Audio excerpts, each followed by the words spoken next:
Greetings, members, one and all of the Salivation Nation. Forrest Fenn's $1 million chest full of gold and jewels has finally been found after 10 years. Let's explore.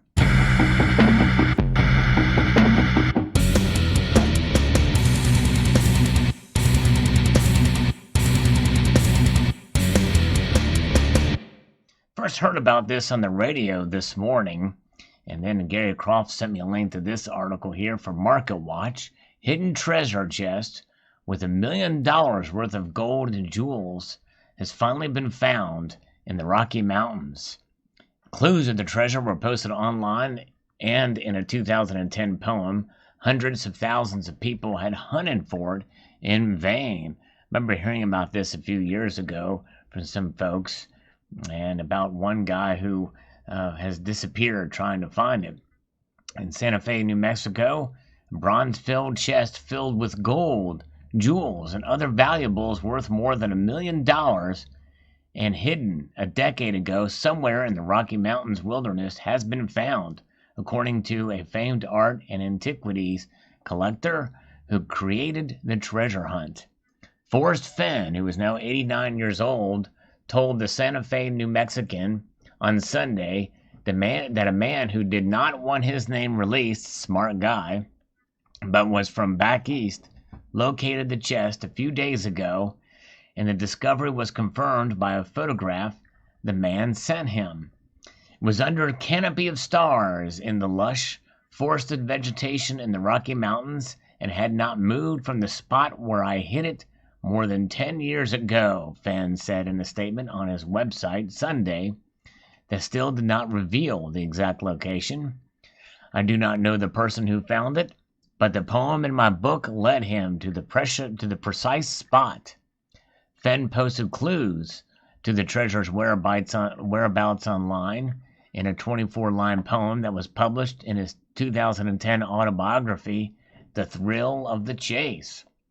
Hundreds of thousands have hunted in vain across remote corners of the U.S. West for the bronze chest believed to be filled with gold coins, jewelry, and other valuable items.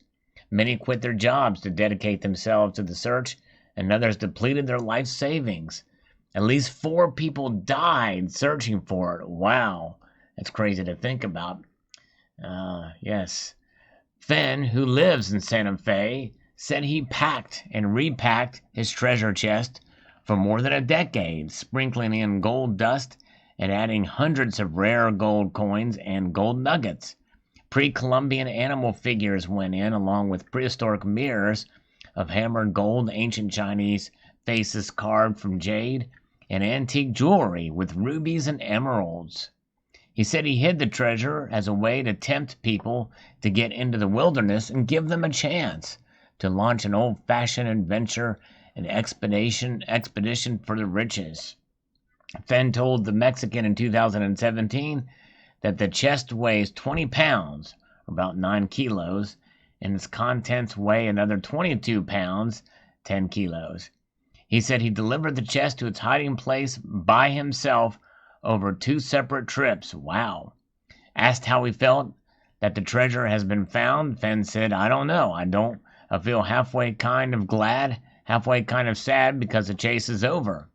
I congratulate the thousands of people who participated in the search and hope they will continue to be drawn by the promise of other discoveries, he said on his website. So very, very fascinating indeed.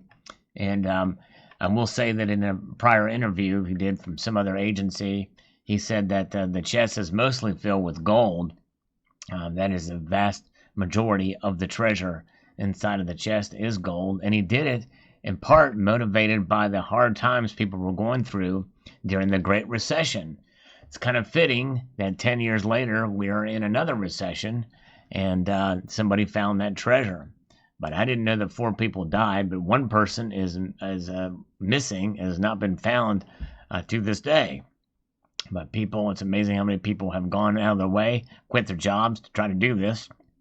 In fact, it provided some controversy because of those who died and placing the blame on Forrest Fenn to create this thing and this fervor over this gold and rubies and gems and the like, to cause people to submit to danger or present dangerous situations before them. Well, it's not Forrest Fenn's fault.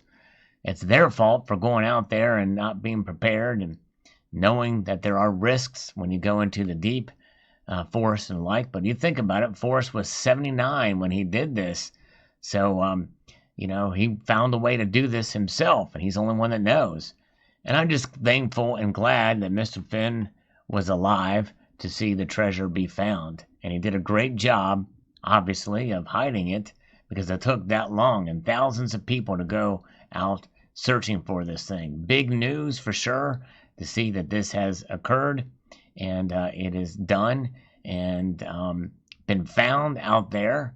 Very, very fascinating.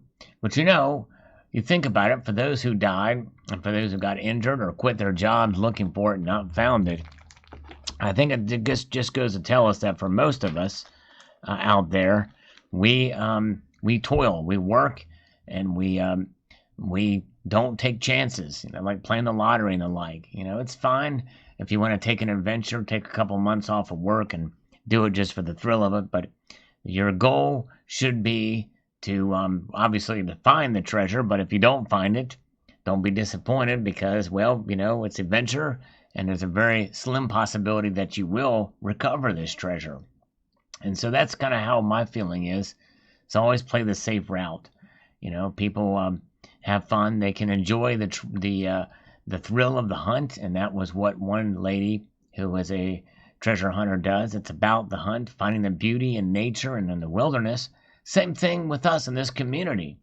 There's a plethora of channels out there who do coin roll hunting. In the sense, you find treasures of 1964 Kennedy halves or 40% Kennedy halves or NIFCs, not intended for circulation pieces. You find some very, very nice stuff, and it's part of the thrill of it. By the time you calculate what you spent in time and energy doing these coin roll hunts, it's probably not worth it, unless just for the sheer enjoyment of it. So there's nothing wrong with that. And that's probably how most of the attitude that the thousands of people who went out for this treasure hunt had. But for one treasure hunter from back east, it paid off. 10 years in the making, and this guy is now a millionaire. $1 million worth. Be very interesting to see what the tax man has to say about this. I hope that they give him a break. I think that's amazing that he found it, and I hope that it will be showed off one day, but my guess probably it won't be, because he's remaining anonymous, and but maybe some pictures will be taken and they can be shared anonymously so we can see what the contents look like inside that treasure chest. But very interesting indeed. Fascinating story. 20 pounds plus 22, that's 42 pounds worth of treasure when you include the case, the treasure chest itself. Very cool. Post your thoughts below. Fascinating story. Would like to extend a multitude of gratitude to you all for taking the time to watch, and encourage you to please rate, share, comment, and subscribe.